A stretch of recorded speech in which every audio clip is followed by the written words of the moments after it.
Hello world, as the director would say. I'm Avon Sachs. We're just going over our week. I didn't attend class much this week because I went on job searches all week. Had a very successful week, I feel. Went to a couple of dealerships locally and ran into my old general manager who was happy to see me, brought me into the service position, and introduced me to the service manager over at the dealership that I want to work for. And I think everything's good. Also went to the Venetian, talked to the hiring manager at the Venetian for a bellman position, and everything went well with that as well. I feel that the employment part of this program is essential at being able to complete this successfully. Without the employment part, I don't think that it's a really doable thing, because you have to be able to be out in the work world, understand how that works, to be able to really know how to be an entrepreneur and be involved in the SNAP program. And you have to pay for it, of course. Other than that, I'm just catching up on this week's amount of work. Put our mind map together this morning for the SNAP program. Have to focus on how we're going to make money for the IAC, and putting the whole business proposal for that together as well. And that's it. So thank you for having me. No, wait, not down. Got How long is this got? 15 more minutes. It's got to be a 15-minute thing. So this needs to be sort of an interactive. This is kind of scaffolding. So David brought up a good point regarding employment as an essential part. And if you look at any of the SNAP numbers, SNAP program 9 months is 2,700 hours. 30 hours per week is part of paid employment. It is essential. So I want everybody to get, just in case you don't think that it's essential, it's an absolute part of it. And why is it an absolute part? David brought up one reason, which is why is it essential? Well, because I brought two reasons, but we have to pay for the program. Okay. That's some people's parents can pay. Okay. And the other reason is because school on an academic level is all right. Being taught one direction is okay. But if you can't apply what you're learning into your everyday life, then the education model that we're trying to work with isn't going to work. Okay, so let's drill down on that a little bit further. Okay. So what is Nolan's one of his main points, two main points? We go 50-50 chance. What are one of Nolan's two main points about being an entrepreneur? Being an entrepreneur, what? If you're going to be an entrepreneur, you have to act like an entrepreneur. You have to act like an entrepreneur. So that means work is important, right? Work is important. It's not one of the things that distinguishes Larson with SNAP from MIT, Stanford's entrepreneur program is those people are students. Yep. And they're learning academically. Yeah. For 30 hours, so SNAP is 70 hours a week. 4 times 5 is 20 plus 20. Yeah, 70 hours per week is SNAP. 30 of that 70 is a job. Right. Part of it is to pay for SNAP, because SNAP is designed to be, we don't have to go in debt to go to SNAP. Okay, that's part of it. The employment part from SNAP is to learn best practices. Right.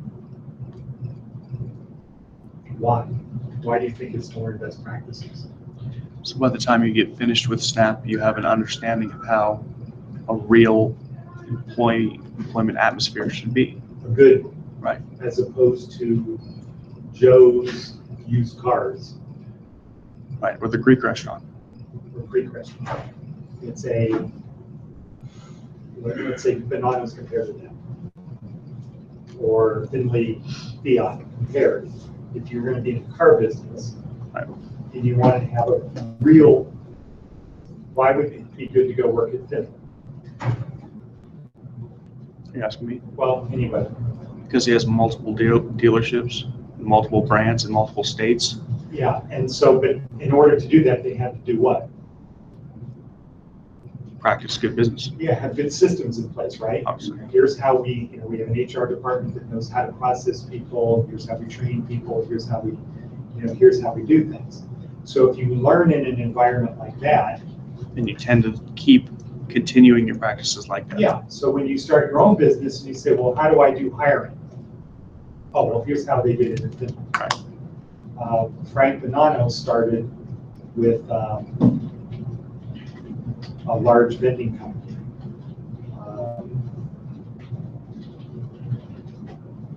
That did institutional fruit sales when he got out of the Army. He started working for this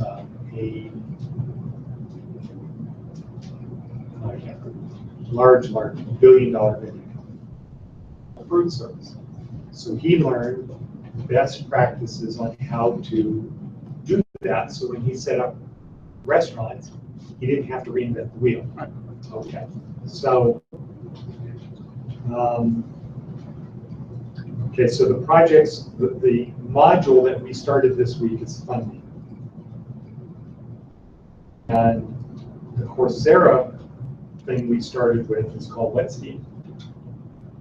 How to fund your startup without VC? Okay, how to fund your startup without VC. We found there are multiple ways. VC being venture capital. Yes. So how would somebody start a car dealership with no money? How do you do it? Like, how would you put a concept into Start a action business. without any money You have no money. You have and no venture capitalism no venture capital. and no loans from banks? Correct.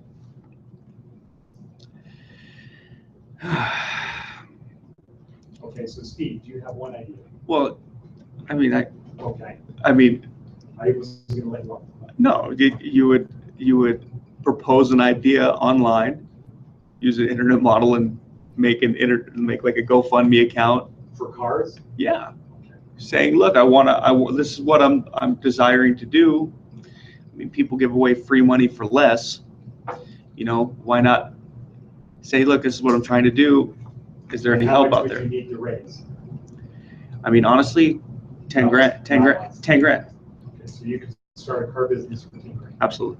Okay, how do you do that? You get $10,000. You go to an auction. You purchase 5 vehicles. For $1,000 a vehicle, you invest $500 in the safety and maintenance on the vehicles. You flip them for $3,500. You double your money. Now, where do you put the vehicles? You leave them at the auction yard? No, you could put them in a lot. How'd you get the lot? You can use any lot, really. You don't have to. You could use the corner of Sahara and Rainbow if you want. And in the window, you can advertise online for the sales. You can park them in Walmart parking lot. Walmart parking lots don't charge you. Okay. So the simple way to get into the car business is what? You have to have a license or anything? By the auction? How do you Yeah, if you're going to go to like Greater Nevada Auto Auction or Manheim Auto Auction, you have to have an auctioneer's license. But you could go to local auctions here in town, police auctions and stuff like that are downtown, and you don't have to have a license. You just have to have cash. Okay. So you buy the cars, Mhm. you get them titled, Yeah, absolutely. get them titled, then you resell them? Yeah. So then those people get them titled? Yeah. That's part of the $500? Yeah. So you have $1,500. Title fee is only $28.25. Why is that? That's how much it is. Title fee is $28.25. Just change the name. That's it. So you have $430 to invest in safety and Oh, it's maintenance. not registered? No, has it's title. just title. And you don't necessarily have to get the title in your name when Right. you buy it from the auction. You just put the car up for sale and then you give them the title you get from the auction. So you don't pay a title fee yourself. That's up to the person who buys the car. Right. And then if you have a personal mechanic, you put them on sort of your whole payroll situation and say, look, I'll pay you $250 to maintain this vehicle real fast for me. You have an additional $230 to spend on stuff for the vehicle. Obviously, you're gonna walk around the car, make sure that it's running, driving, make sure the smog is right on the vehicle, make sure the tires are okay. If it needs tires, that's a $200 investment usually on tires. Depends on where you're getting them. Okay, so what I'm hearing is people are cutting corners and figuring out the cheapest way to give somebody a car. No, not necessarily. Well, buying everything the cheapest possible. Better products on the car Right. than what are there currently. So I wouldn't say that's cutting corners. Well, I'd say about $200 for tires if you're gonna have to buy tires. $50 a tire. Now, what kind of tires are those? Hankook tires. BF Goodrich. New tires? Yeah. New tires, put on a car Mountain balanced and ready to go for $50. for $200. For $50 per car. $50 tire. Okay, so what is a place that does that? Because that's where I'm going to take my car. Discount tire. Pep Boys. They got Just don't go to any dealerships. buy three, get one free right now. Yeah, for $179 or something. Yep. Buy 3 tires, mountain balance. Get the fourth one free. Mountain balance, $180 right now. Now, And you're that's only on select tires. Yeah. Well, the most common Exactly. size. So that's not like, that's only if you have a 1978 Buick. No. That'd be like a 235, 35, 16, 15-inch rim. Yeah. Yeah, you're not gonna get it all season. Yeah, You're the not mod- gonna get the model of the- rated, you're not gonna get high mileage rated, you're gonna get a tire that gets you there. The model of the car doesn't to do with the tire of the car. It's just the size of the rim of the tire. Obviously, you're not going to invest in I'm not going to go buy a $1,000 Caprice with 24-inch wheels on it, sell at auction because it looks blingy. Like that has nothing to do with what I would be doing. Yeah, yeah, and plus I wouldn't buy that type of vehicle anyway. I'm buying something that's going to get my people from point A to point B. So what kind of car do you buy at auction for $1,000? Any kind of Hyundai, 8 years older, 8 years or older. Honda, any kind of Ford Focuses. Okay, I- an 8-year-old car. Yeah, 8 to 10. 8 to 10. High mileage, but usually highway driver, What's my mileage? 150 plus. Kelly Blue Book's at 15,000 a year right now. So Kelly Blue Book rates vehicles on 15,000 miles a year. So this seems too easy. What's missing in this equation? Nothing. Well, why isn't everybody doing it? Because not everybody wants to do that. I mean, shit. It's really simple as that. There's big dealers. People are afraid of big dealers out there. I mean, just on this side road alone, next to Casa Grande, there's 3 independent dealers, 3 right there, and there's only 8 garages, and 3 out of the 8 are automotive body shops or automotive sales. Wait, hold on. What's your point? Saying there's a lot of dealers. That's just on this block. Okay, but A what's lot the of point? people are doing it. If you get online and you type in 06 Honda Civic, right, you'll see a ton of 06 Honda Civics from not just from dealers, but from personal sales as well, private party sales. So these would be private party sales that we're talking about. Yeah. Okay, so I'd flip enough vehicles until I had enough money to buy a shop. That's how a lot of small dealers start. A lot of the Boulder Highway dealers started like that. okay, so these guys here, let's just focus on them. Yeah. What do they do this model? Yeah. They buy their cars at the auction. Yeah. Fix them up and stuff. Yeah. Well, my EPW is all about that. What? My employment planning workshop is all about doing exactly that. Starting initially having enough capital to buy 2 tow trucks, a picker and a flatbed. Okay. Well, let's not go on that. Let's stay on the cars. But this is what I'm talking about. Oh, I bet you were talking about tow trucks. Well, this eventually leads into that. The tow truck business is one of those businesses where you can easily easily legally steal cars. Right. Mechanics lien on a car, you own the car in a month. So at that point, and then I could turn and flip the cars and sell them myself. Now it would eliminate me having to go purchase vehicles. And yeah, I understand that you think, oh man, it's not a good practice to be taking people's cars. I've lost a couple cars I mean, I'm not hating on somebody who's trying to get out there and make their money. And it's a big money business. These guys have a lot of money. Ewing Brothers, Fast Towing, 777, good guys. They have a lot of money. They're obviously doing something right, even though they might be hypothetically morally wrong. So does the cartel. They have a lot of money too. So does the prison system. I mean, They don't pay for your house, they pay your house. it's also legal to tow cars Yeah. if you're parked in the wrong place. Okay, so I guess saying it's illegal was not the best choice. So say, for example, I have a contract with a couple dealerships or a couple banks, not dealerships. Say, for example, I have a contract with Chase Prime.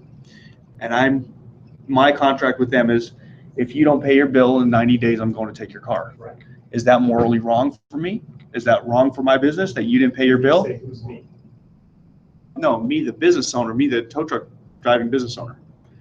So I have a contract with you. You don't pay your bill. It's my obligation to go get your vehicle. Yeah, you can certainly say, I'm just following the rules. Right. Okay. So Just doing what my contract says. right. And that's why you have a contract. If they call me up and say, go pick up this car, I don't have to think of whether it's morally right. Right. It's just, that's what I'm just gonna follow the rules. Right. Okay, yes. Usually Proceed. usually the contracts are based upon the loan value. So that's why you see a lot of pickers that go and get yachts. They go and get back yachts for the bank, or go back get G3s or G4s for the bank, because they get paid 10% of the value of the loan.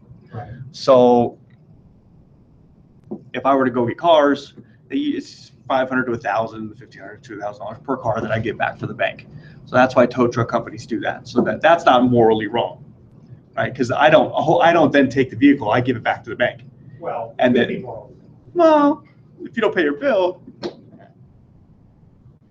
Well, the guy's wife needed surgery for a hysterectomy, and he didn't have insurance because his employer didn't pay it.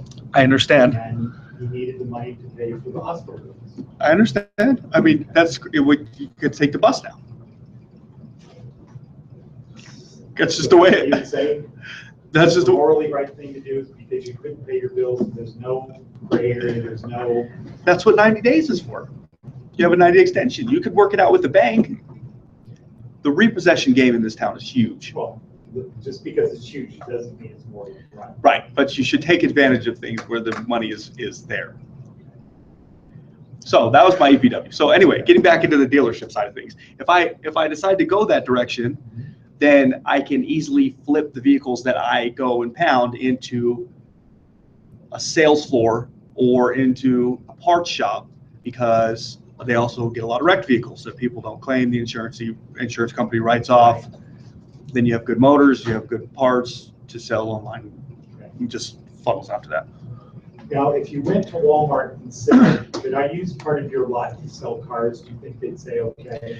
Yeah, Walmart actually is pretty cool. If you have an RV, for example, you can live in Walmart parking lot for an undisclosed amount of I'm time. not talking about that. That's because you're a customer. And they believe you're gonna go into Walmart to get your coffee and your supply. Sure. Okay, well, my question is, if you went to Walmart and said, I'm gonna use these spaces over here to sell my cars, I'm not a customer. Mhm. I just want to sell these cars, is it okay? Do you think they would say it's okay? Okay. Let me answer your question. Okay. So Circuit City on Sahara. Yeah. Okay. They're no longer there anymore, but somebody owns the space, obviously. Yeah. So the person that owns the space, I guess, got together with a guy who's a car salesman and rented him the first 20 spaces in the lot. Okay. sure I'd be able to work something out with with Walmart, if the individual owner of Walmart, to be like, hey, look, I need these first 30 spots. You know, what can we do about that? Okay. They're not being occupied anyway. It's revenue for you. I agree that if you go to somebody and say, can I buy these spots? Yeah. Are they going to say yes or no? Right. Okay. But what I thought I heard you say in the beginning was, I'm just going to go poach off their lot. Oh, I probably could. If I had 2 or 3 cars, I could probably park them there with a for sale sign on them and not be hassled. Well, you certainly could. I'm not saying whether you would get caught. Oh, I wouldn't think it would be a bad thing. If he tells me to move, then I move. It's better to ask forgiveness and permission. Well, not in all things. It's not a blanket. Kill somebody and say, oh, well, I'm sorry. We're talking about Walmart parking places, not killing people. But it's the same mental view. Okay. So now, if you had to have a lot, Yep.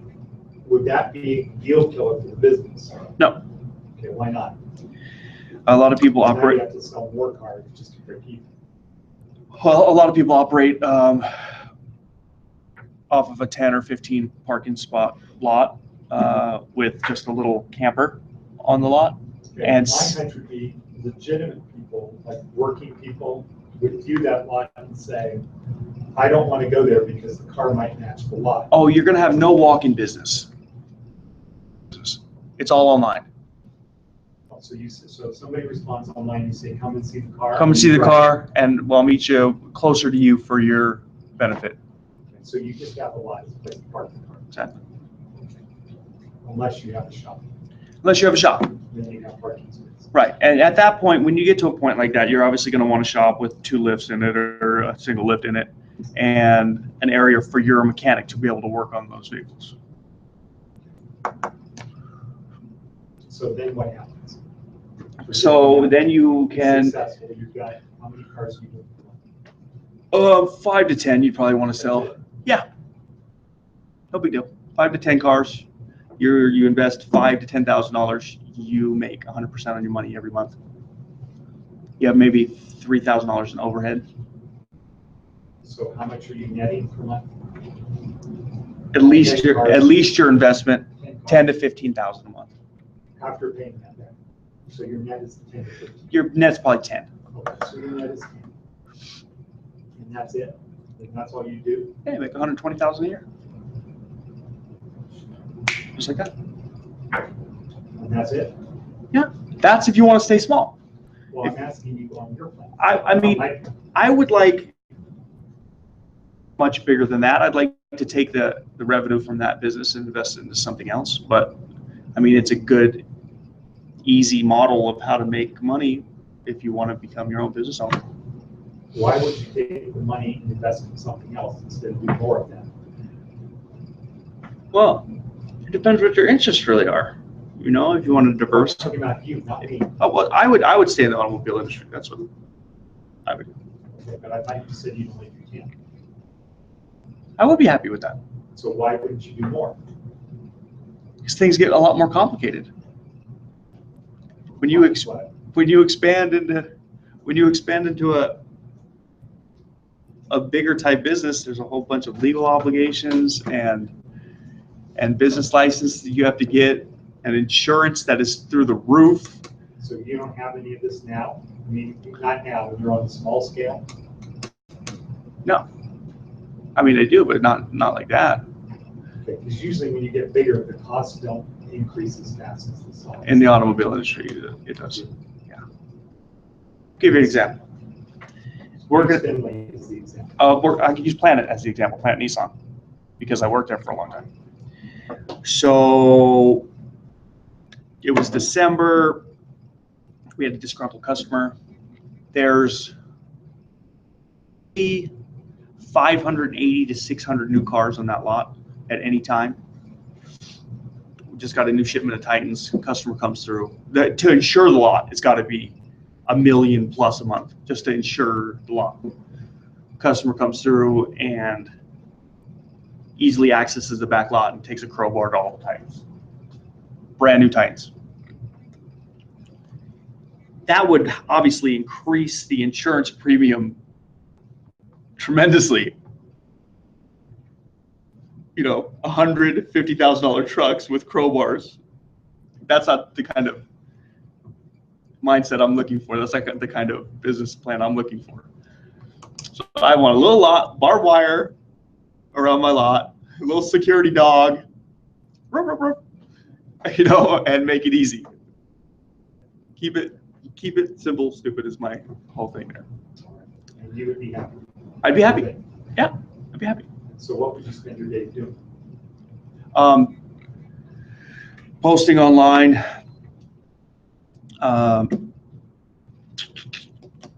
playing Selling the cars? playing with my kids. Let a business take care of itself and just spend time with my family. And you would be the guy selling the cars? Yeah. Like somebody responded? Sure. You drive out? Sure. Why pay somebody else to do it when I can do it? Right. Every car gets a Carfax. Everything's checked up on. Everything's brand new. If customers any concerns, you know, we talk about it. I offer them a warranty place to be able to call and get an extended warranty if they want to. It's not cheap, and it's not recommended on a $150,000 car. But if 50,000 mile car? Yeah, you don't want to get a warranty on that kind of car. It's going to be So what kind of people buy a car that's, how much would this be? $1,000 car, Well, $1,500. how much do they pay? Oh, $3,500. Everybody. What do you mean everybody? I mean, like, probably 50% of people that purchase cars are looking for $1,000 to $3,000 car. It's cash business. That's the other benefit of things. It's all cash business. Now, what about people who have cars that want to sell? Perfect. So I take sort of a- a Nolan type business. I take a vig on the car. It's eBay. Yeah. So what does that mean? Like true, like you're talking about people that want to use me as a, Well, so if somebody has a car right now. Yeah. That they want to get rid of, yeah, they can take it to the dealer or sell it themselves, right? Yeah. So those are the two choices? Yeah. If you take it to the dealer, you know you're gonna get screwed, right? Or not? yeah. Well, if you're looking for a new car, that's sort of the only direction you have to go. Then you either take it on the new car or you take it on your trade. What is that? That means The new car. you're either going to bend over and take it on the new car, or you're going to bend over and take it on your trade, A better trade price and charge more for the car. or charge less for the car and But give it's the it same thing. Right. 6 and 1 half dozen the You're not other. really getting a good price. But some people are like, listen, I've had this car for 6 years. I love this car. I just have to get a new car, but I love this car. I need all my money for this car. Right. You give them all the money for the car. Right. Saying, when they trade in a car. Yep. How much, what do they get versus what it's really worth if they sold it themselves? Like if you said to a guy, okay, you can go sell this car yourself, you're gonna get $1,000. It's probably 20% less in value. That's it? Yeah. 20% less than value? Less than the value of what you get if you sold it to a private party. So that's only becomes worthwhile. Cars. Right. Now you're losing $1,000. Right. Now, is there a business for people who want to sell their car, but they don't want to trade it in, they'd rather give the dealer cash? Let's say you went to a dealer and you said, I've got this car that's worth $1,000 at the auction. Mm-hmm. Well, here's the problem with Nevada. Nevada is any trade-in on a new car purchase, you get a tax credit. So a lot more for your vehicle than it shows on paper because the state credits you. What is that? What kind of tax credit? Okay, so say you're purchasing a $40,000 car, and what's the taxes on 40 grand? 7.75. 8.1. Say $3,000. Okay, so say $3,000. You trade in your vehicle. With the trade-in of your vehicle and a purchase of a new car, it cuts your taxes in half. It's Nevada State. That's how they do it. I don't know how they do it. I just know they do it. You're saying they say if you trade your car in, it's worth $1,000. Yeah. You're instead of paying $3,200 $3,000 sales tax on the new car, you're only gonna pay half. Right. That doesn't make any sense. Maybe not to you. It still doesn't make any sense to me, but I use it as a selling tool all the time. It's a great sales tool. To say, like, this is what you're getting for your trade-in, this is what you're getting for your tax incentive, this is what the new car is going to cost you, this is what you would have paid on sales tax, Right. this is what you're going to pay for sales tax now. So, but it did. Well, I We don't see if show you're it. saying- We don't show it in the actual taxes. We show it on the vehicle, on the trade-in value. Giving you $12,500 for your car. I'm going to show you $13,600 for your car. I'm going to show you $13,600 for your car, even though we're only actually giving you $12,500 because the tax credit's coming off of the actual sale in the end. Well, I could see them saying, okay, your new car is $50,000, we're giving you $10,000 trade. Mm-hmm. So I could see them saying the taxable amount is $40,000. Because we're not selling you the car for 50, we're selling it to you for 40 plus your car. So I could see very clearly saying the taxable amount is 40,000, because that was the cash. Right. The trade-in, it's like there's no sales tax on labor, right? Right. Okay. So I could see them saying there's no sales tax on the trade-in. That's just an across the board thing. So we're going to reduce the taxable amount by the amount of trade-in. Right. But not a law that says if you trade in your car, the sales tax is half. Show you the money on the actual trade-in itself, not on the actual tax on the vehicle. So a I dealer know- would rather take the car in trade than Yeah, because they get to pay less for the trade. Because the dealer state, would rather take the car in trade than cash. yeah, They make more money. on two different sides of it. Exactly. The cash you only spend one way. You don't have to spend that much money to buy your car from you, and now I'm going to flip it, put it in maintenance, and sell it for $5,000 more than I just purchased it from you for. Now I'm underpaying on your trade, and people are overpaying on the price of the vehicle when they purchase it. So I'm making the money two different ways. Okay. but I'm saving money and making money. Okay, but wait, you gotta take one of those things out. Because if I give you the car on trade, Yep. I'm gonna get 20% less than it's worth. Right. If it's five, if I could sell it for 5, you're gonna give me 4. Mhm. 4 in wages. Mhm. Okay. So I'm saying, no, instead of taking 4, Actually, you're gonna take 5,000 cash. You're gonna get more cash, not 4,000 cash. You're Let not getting the cash you would have given me. You're gonna get the cash that the car would be sold for. I'm going to backpedal just a second.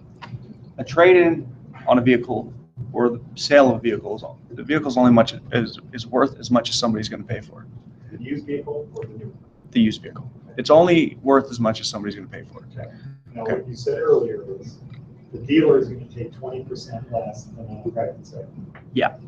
I mean, as a dealer, I'm going to trade Right, all the time. right. 100%. So I'm saying at the end of all the deals that I've worked in my lifetime, Yeah. the amount of money that we pay for trade is probably 20% less than what that person would have actually been able to sell the vehicle for. Now, if they took that 20% more, Right. so they're not taking the $4,000, they're taking the 5 Uh-huh. and using it to buy as a down payment on the car. Mm-hmm.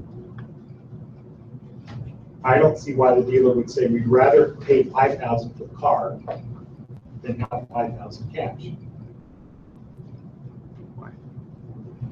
If I I'm, can see why they'd say 4, but that's not an option. You either get 5,000 cash or you take the trade-in for 5. That's not what I'm saying. okay, so If the car was really worth 5. if a car is really worth $5,000. Yeah. Okay. And you come to my dealership and you say, I've got this trade for $5,000. Or I can give you 5,000 cash. Right. The retail value on the vehicle is not anything what we're talking about. We're not talking about retail. Trade. Yeah, that's way different than retail value. Retail value, if you have a $5,000 car, 7 or 8. is $75,000, $8,000 retail. Well, why couldn't I sell it in a private transaction for 7 or 8? You can't get finance or private transaction. Like you can Yeah. at the dealership. Yeah, that's great. I Some mean, people pay cash. Yeah, some people, but I'm here to buy a car right now. So I'll pay you the money for your car. Where's here? Your used car lot? Yeah. Or the dealer? So I'm gonna pay $5,000 for your car right now. You want this vehicle? That's You're the guy who owns the car you want to sell, not the buyer. I'm the guy that owns a car I want to sell. Yeah, that's who I'm focused on. It's the guy who has a car that he wants to sell because he wants to buy a new car. Okay.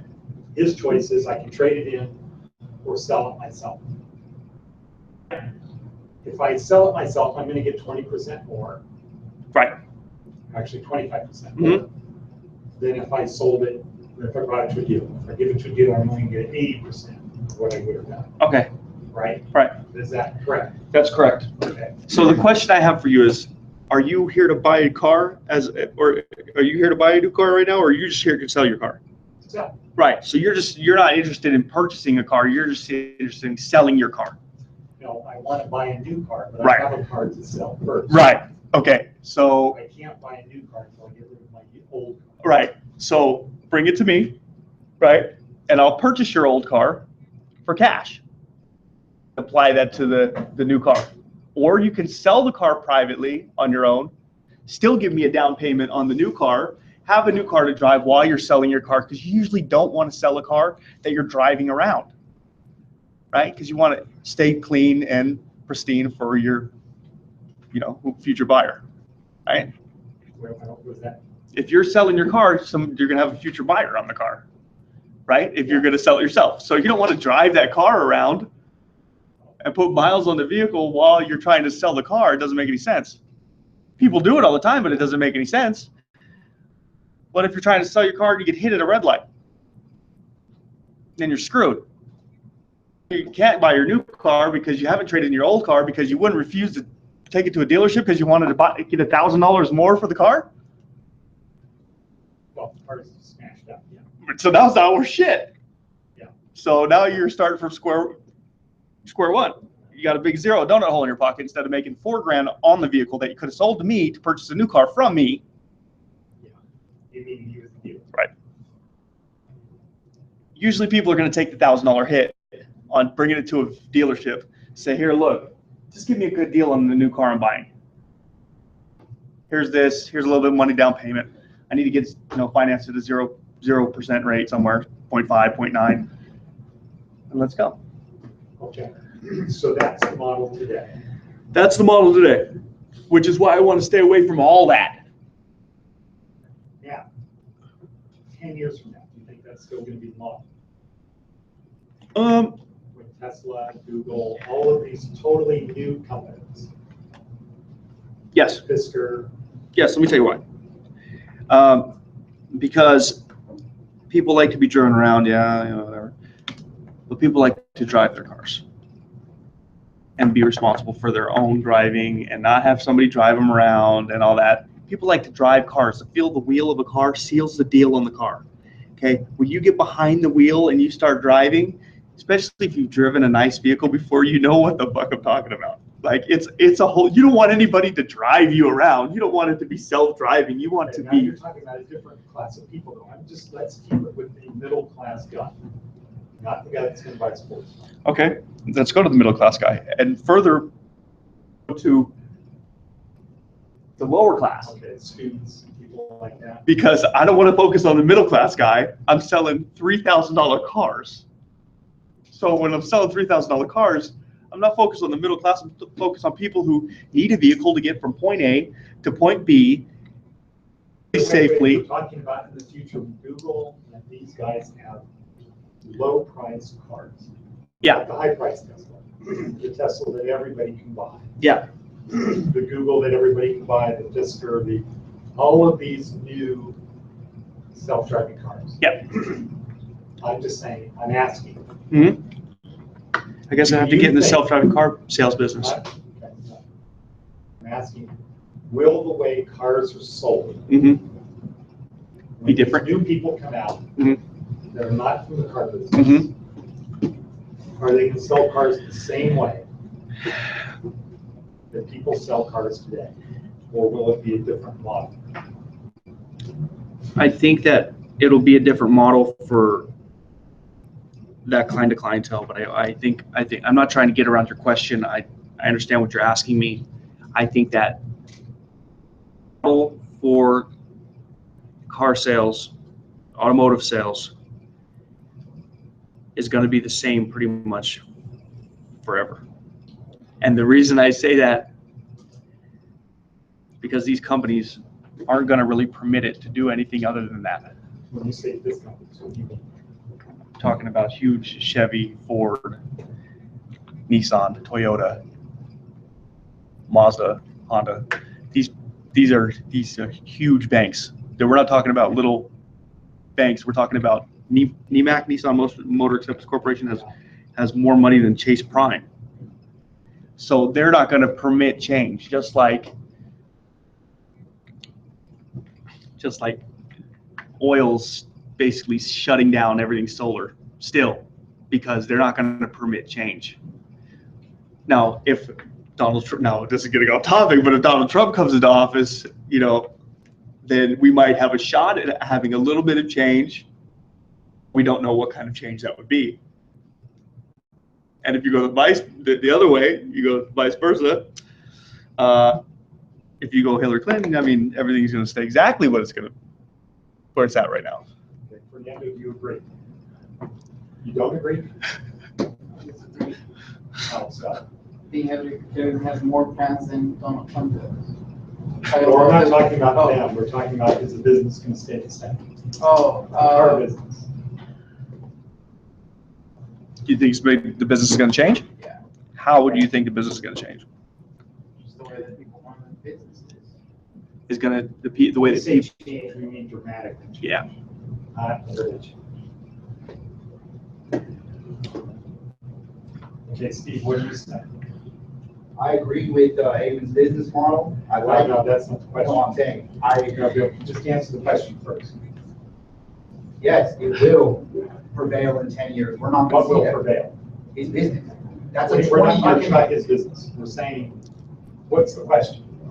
What is the question you think that's been asked?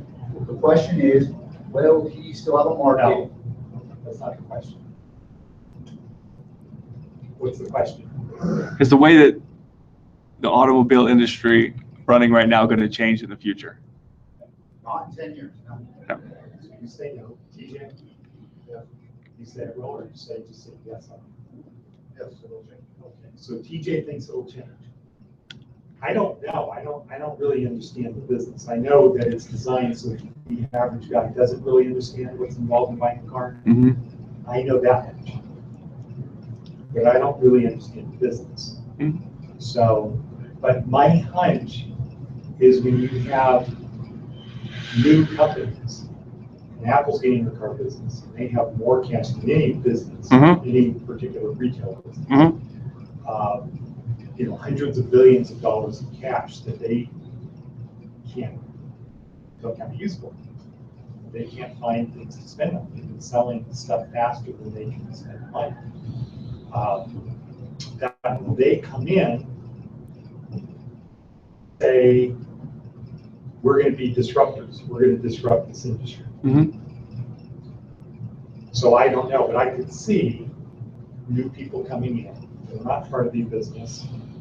And the old people that tend to say, we're not going to let things change, those are the businesses that tend to go away.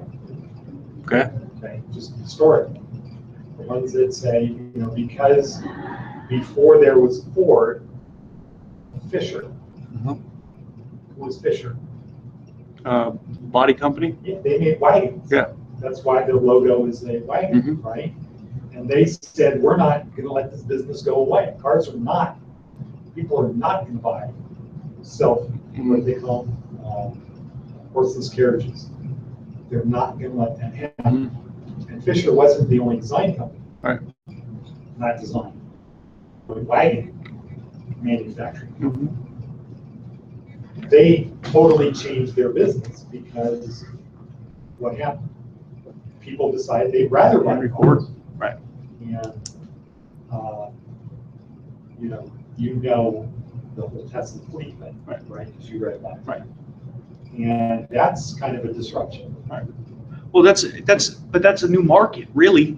It's not the market that I would be focused on. I understand that. Okay, but we're talking I understand. about I 10 years from now. understand. It's about the industry, I understand. not your business. Okay, so we're talking about a whole different market of people. We're talking about a new market. We're talking about, okay. We're talking about yours. Okay. We're talking about 10 years. Right. But the Tesla fleet situation is is no longer really, the automobile industry. It's its own entity of the automobile industry, the self-driving cars and all that. But Okay, so I think we don't have much more time for because we have 45 minutes for everyone else. But this was very good. And so if you went in for venture capital, this is the kind of stuff that they would be asking questions. mhm, And a lesson that you need to get is don't say they. You don't want them to come back and say, who are you talking about? Who do you mean? The car dealer or the this or you as the blank, because it's too easy to get confused. Now the good news for Aiden is he's passionate. This is what they would say. Okay, the guy's passionate. He seems to know his business.